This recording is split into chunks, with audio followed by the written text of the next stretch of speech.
Hello, everyone. This is Jasmine here with Bakar. We are excited to share what we've been working on with you. It's been an awesome process learning about ourselves and each other. So definitely take some time, get your pen and paper out so that you can take some notes and do this on your own time, which is the awesome thing about things being virtual. So I'm going to share our normal slides to start things off.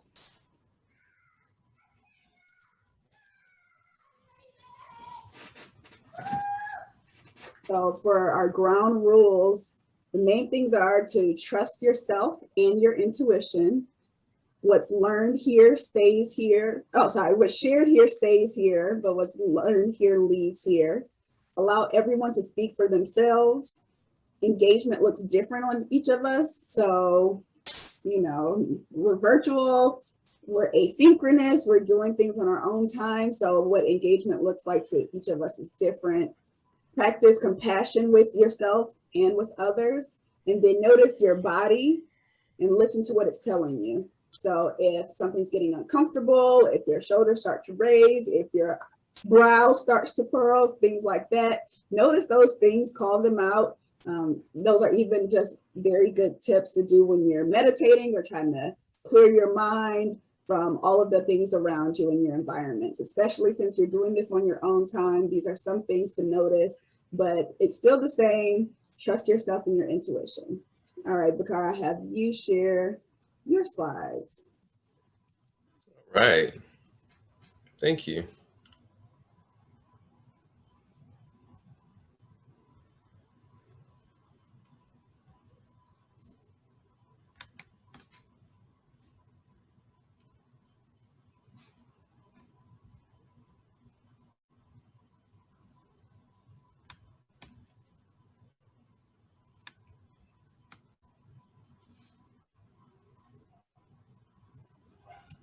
All right.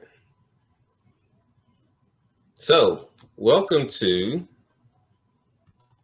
How to Design Your Life Part 2.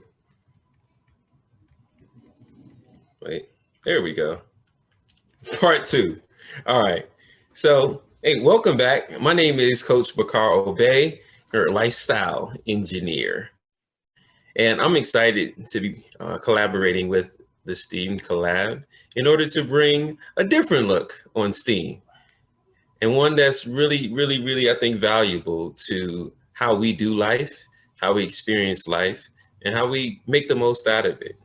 So, just to recap, in part one, we started with the message of beginning with the end in mind. When it comes to creating your life or designing your life. Part two, we're going to focus on exposure, seeking exposure and why that's important. And then we'll come back and we'll do parts 3 and 4 in the upcoming weeks. So I want to ask the question, is success in your plans? A study in, I believe, 1997 found that 3% of the people who actually wrote their plans down 20 years later actually achieved the majority of what they had written. On the other side, 97% of the students that were included in the study oftentimes didn't achieve a lot of what they planned. So how can we help you design a life with success? One thing is you start and have a plan. And as we said before, begin with the end in mind. So I want you to take a couple of minutes on your own time to think about what the end of your life looked like. And if you had to build it in reverse, what are the things that you would have to do in order to have that life? We'll pause and take a moment.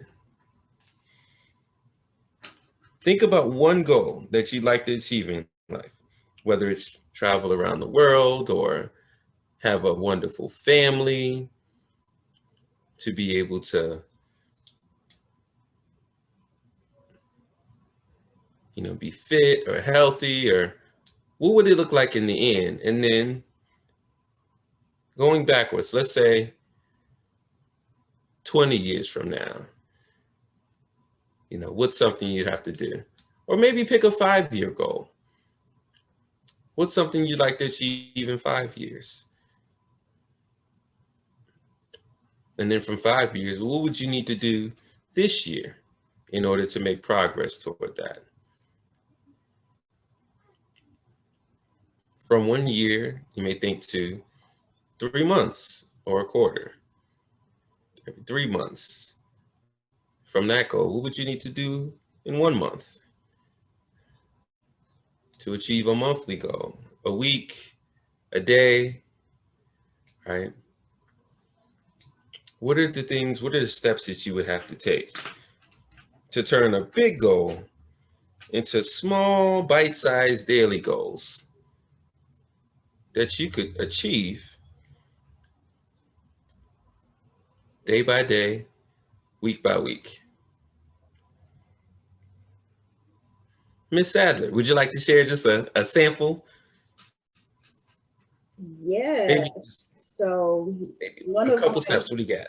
one of my goals is to live around the world. I like to have different condos around the world. And so taking that back, I'd have to acquire a new property around the world every few years or every 10 years or so is what I'm thinking. And taking even a further step back, after 5 years of living in San Diego, I was like, let me get a condo here, and this can be my first one. And I'm approaching time where I've been here for almost 10 years. And so, not that I need to buy something else right now or right away, but just writing this out helps me put that goal back in mind, that if I wanted to acquire something else in the next few years, then I'd need to make my company more profitable and be a bit stronger with my international relations and meeting people around the world that could potentially like manage my properties. So Awesome. Putting that into focus. And as they say, the brain forgets, paper remembers. So that's why it's so important to write it down and put it in the plan. Now, some of you may be out there wondering, well, I don't really know what to put into it. And I can share with you that, man, there's no one size fit all plan for everybody. Creating your own plan it's intimate, it's ongoing process that evolves with you over time. What's important to you may change today, and how you get there can also change. But think about it that today's achievements become your new foundation, tomorrow's benchmarks, and ways that you learn, adapt, take action, and grow, right? So how can you build a life? By taking little steps. Well, one of those big steps is to go out and seek exposure. That's what our focus is today, is seeking exposure, right? You don't know it until you tried it, or you've had an experience with someone who may have tried it or done it, right? How would you build that vision? Go out and check it out, right? Whether it's, hey, if you want to travel around the world and live, you got to go see what's around the world. You've got to go meet some people around the world. So write that into your plan to maybe take a small trip. And the cool thing about testing it out or seeking exposure is once you make it a habit, it's something that you'll begin to do more automatically. That maybe when your motivation or your inspiration or your memory fails you, the habits that you have, like, oh, I'm used to going on a trip every 90 days, right? So building it, maybe what's something I can do in 30 days? What's something I could do in 90 days? What's something I could do in 60 days, right? And begin to just maybe set a pattern, set a habit. So every 30 days you go out and experience something. Maybe it's something that you could do every day, something that you could do every week, right? It's life and lifestyle you want that becomes so normal that you get to see more and more of it. And you can have as much of it or as little of it as you like. So our 3 key steps today. I want to make sure I'm not ahead of myself. Yeah. So 3 key steps as part of day 2 of designing your life is you need a plan. You need to have a plan in place. The most successful people are the ones who made a plan. And when you start your plan, begin with the end in mind and build it backwards. Reverse engineer that plan. And if you don't know what to put into it, go out and try it. Seek exposures and experience it. And you'll have more information to be able to determine if, man, the dream and the life that you want is something you really want, or hey, you can always change or adjust it all along the way. But at the end of the day, it's your plan, it's your design, and it's your life. All right. Pretty short, pretty sweet. That's stage 2. Now go out and try it. That's all I got to say. Oh, you muted yourself. There you go. It's like, yeah, go now. No, not yet, almost. So before you go, I have the STEAM activity for this session. Share my screen. It is.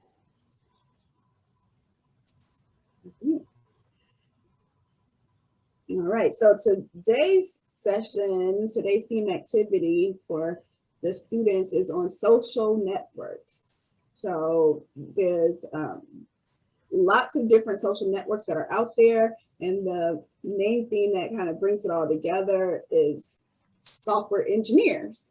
They're the ones that have created a lot of the apps and designs of ways that we connect with each other, even remotely. An example is how we're communicating with you all today. So that's what software engineers can do. So today's lesson, break out your piece of paper once again. And so these circles on the right here are a reflection of how much someone helps you do your work. So you're the blue circle in the middle, and then there's 3 outer rings, circles around you. So if you could draw that on your sheet of paper, that would be great. So you can write your name in the middle if you want, and then have 3 rings around you, 3 circles around you. And so with the inside circle, write the name of a person that helps you the most because they're smart or have done it before, because you see them all the time, they're close to you, but really think in the perspective of somebody who helps you do your work. So even if that's your homework, whatever your work is, things that you really need to get done, someone who helps you with those.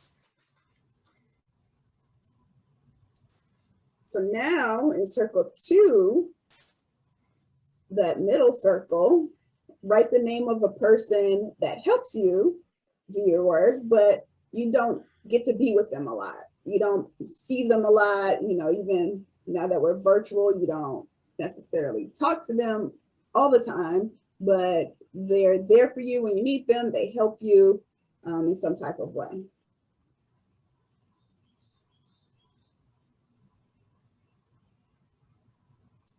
And then in the 3rd circle, the outer circle, the one on the outside, write the name of a person that does not help you a lot and you don't see them a lot, but they're still close to you.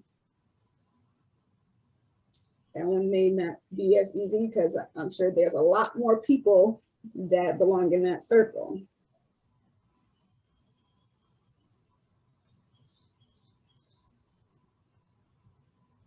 Okay, so you should have yourself in the middle and 3 names, one person that helps you a lot with your work, one person who helps you, but maybe not as often on the middle circle, and then on the outside circle, a person that doesn't help you a lot and you don't see them a lot, but you still keep them around, you still want them around you. And since I have you here, Bakar, who did you list in your circles? So for my innermost circle, I would say my sister, who I've been business partner in business with for 4 years, who I now see daily when she drops off her kids for school, who are homeschooled with me here, and who I also mastermind with. So I get to see a few times as well in order to talk about business and the journey, and very, very close in that space. You want me to keep going on all of them? Yeah, All right. you can do the other ones. So, so on the next circle, the middle circle, I would say it's people in my executive and admin teams. So I work with a couple of professionals, and they're spread out all over the country, but we check in almost daily in order to talk. So I see them virtually, but I'm never really around any of them. As a matter of fact, I haven't met a single one of them in person.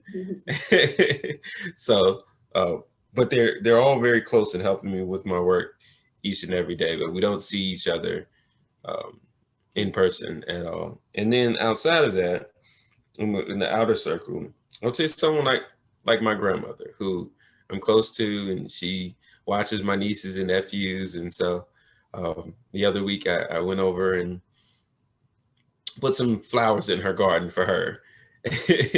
And she doesn't help me with my work at all. They're not my children that she's watching, but she's still very much an intimate part of my life and lifestyle, and has been.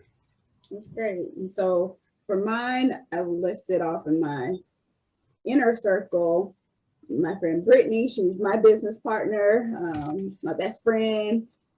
So we connected in San Diego over the past couple of years, and we talk pretty much every day, but then over the weekends, we don't talk as often, but then we're right back at it. We make sure we talk every Monday for sure. And then sometimes we'll talk multiple times, sometimes we'll talk for hours. So like you said, masterminding, bouncing ideas off of, bouncing lessons that you learn throughout the week, all those kinds of things. And then my second circle, I have one of my friends who's also my financial advisor.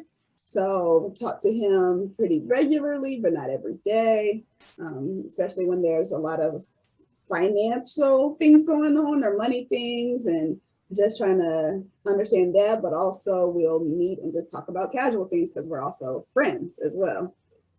And then in the outermost circle, I have one of my mentees.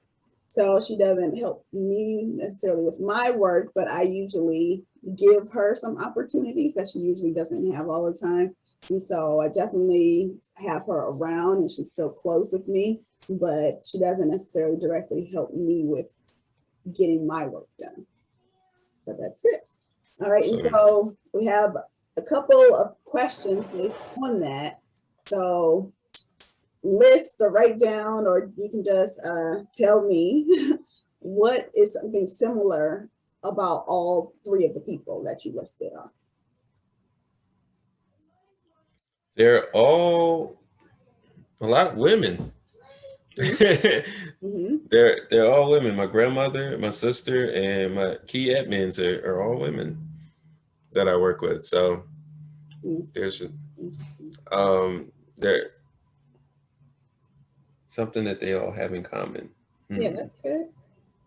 Okay. I mean, yeah, that's fine too. If you want to dig deeper, you can also find something else deeper if you want. But I'm going to ask you maybe even a harder question. List something that makes them different. Okay. Well, they work in all different disciplines, right? From all different backgrounds. So my sister, a financial professional in construction, civil engineer, project manager. My admins, one is, worked in basically, oh man, I don't want to call it babysitting, but childcare. There we go. One worked in childcare. Another one is a young media specialist from South Africa, who's working in the in service industry, or hospitality industry, with a couple of country clubs and around the country. He's been doing that for a few years. So all of them, of course, have different professions and have come from really, really different backgrounds. You know, my grandmother, she's been retired for almost 20 years now. Mm-hmm. And so just a lot of different, like very, very different lifestyles Mm-hmm. that they have, that I think makes them all quite unique as far as like what they show. And so do all of these people know each other? Why or why not? So on the inner and outer circle, they do. Mm-hmm. My sister knows all of them except for one of my admin. And of course, the two admins I work with, they know each other. And one of the admins actually was a former client of my sister that we kind of exchanged and found some work for. So she also knows my sister. So definitely some interconnectedness within the network, outside of the, like I said, admin that I found from South Africa, or who found me, and just brought her into the organization. Awesome. Okay, and so based on these people that you've listed. Wait. I'm sorry. I just realized I did have an experience recently when I was on an admin call at my grandmother's house when I went to visit. So she actually did get to meet my grandmother. Yeah, that's cool. Who's not on social media at all. Mm-hmm. Yeah, I mean, and that's important, because when our circles start meeting each other, then it really makes us stronger, and it makes them stronger too. Like you said, some of the opportunities opened up that, you used to work with your sister, and now that your sister introduced you, now it worked with you. And so that's why it's important to have these different networks, to identify them, as you mentioned in your earlier slides, but then also to kind of cross them over and interconnect them, instead of them just being in their own circles or own orbits around you. Yeah, that's great. So based on these people, the people that you listed off, what type of ad do you think would be sent to you from like social networking or sites with these three people as your mutual friends or your connections? What could be something that would be sent to you based on knowing these three people? Probably something about, oh man, that's tough. But maybe something about like financial planning, or planning for retirement, or starting a business, right? Because that's a strong piece in each. And yeah, that's a really good question, actually, Jasmine. I have no, I'm not gonna say I have no idea, but I hadn't thought about anything like that before. That's really cool. Yeah, because this is the way that software engineers and system engineers worked, where it's what's a way that all of these people are kind of connected to you, and then based on the overlap of these different people, that probably describes what type of person you are. And so if you would get some ads on financial planning and planning for retirement and lifestyle and all of that, and that's exactly all the things that you do and help people with. And so just to even, realize some of that, as you've mentioned to me before, that, we're here for each other. All the people around us are here for us, and we're here for them as well. So that's awesome. That was fun. Good. And so the objectives of this are to realize that you are at the center of your own universe. And so to have you document your social networks, and then understand how your networks can help you and help each other. And so this helps you consider how engineers actually target you and your networks with ads or with data or information. So those are the objectives of this activity. And so for some of the applications, we need other people to help us win in life. So social media is a way for social networks to interact with each other. So you have all of these networks already of people that you know, but social media actually has a way to make those connections more real and or I guess less real, more digital, but that you can easily communicate with your networks a lot easier than picking up the phone or going to see somebody every day. And so your connections on Facebook, Instagram, Cash App are all examples of social networks.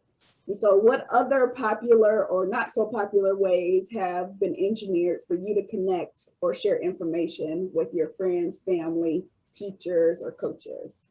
I'll ask you first. Some other ideas of like other social networks. I had some in mind too after I created this, because like just thinking out the box too, and not just the standard normal ones. That might take me a moment. That might take me a moment. Some different ways to connect with people. I would say like sporting events, right, where you can kind of get around and rally around. You can meet all kinds of people just from being into sports, and it spark up a conversation at a bar or at a club, or you see somebody with a jersey on. I think every time I see somebody with a Philadelphia Eagles gear on, I go Birds, running across people, as well as like fitness. People into different type of sports, CrossFit and Pelotons and all kinds of things. Have their own networks. I know I'm part of the Nike Run Club, right? And I've met a couple of people. Foreign language app. I'm on Duolingo. Learning Spanish and learning Japanese and Arabic, and so I've met some people and reconnected with people, right, through connections on social media who are also on the app, and they're cheering you on when you hit streaks and reach certain milestones. So the app culture, definitely, the applications, I'm seeing social networking all across them, and finding people that you already know, but being able to kind of cross-pollinate based on the things that you do and the way that you live. Yeah, that's great. Something took a second, but it got rolling. Well, that's good. You got it. Yeah. I mean, of course, there's no wrong answers, and even if there was something that didn't exist, we could engineer it and make it exist. So there's absolutely no wrong answers. We can invent that thing. So yeah, I mean, even when I was researching it, something came up about sharing like pandemic news or the new flu that may come out, or the new strain, and so new vaccines, and just being able to distribute that to all of these locations who give out vaccines around the world is still a social network. You still have to connect to the right people and the right organizations to get that information out there. And then even just thinking about the news on TV or on the internet, that's a way of sharing information. And then especially when people comment on things in the comments, then for me in particular, there was something on Twitter, a conversation, a Q&A session that this one company was having on Twitter. And I really, really liked the style, the tone, the language that this one woman was using. And so then I started following her on Twitter. And so, just all of these kinds of things, we actually ended up connecting on LinkedIn in a more professional setting. And then we spoke on the phone. So, just all of these ways that we can use our social networks. And so social media is just one way that we can solidify or make concrete a little bit more our different social networks, but we all have them, and we don't always follow, you don't always follow your best friend, you don't always follow your grandma on social media, but she's still within your social network. So yeah, I got a funny story. Actually, I was out the other night. It was raining, and I had my umbrella. It's a big Virginia Tech umbrella, right? So it pretty much stands out in maroon and orange.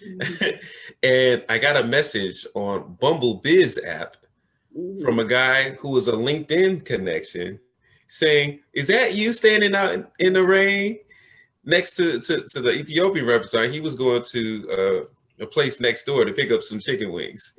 And I hadn't even heard about the place. So it caused me to really look up and see, oh man, there's another place to eat.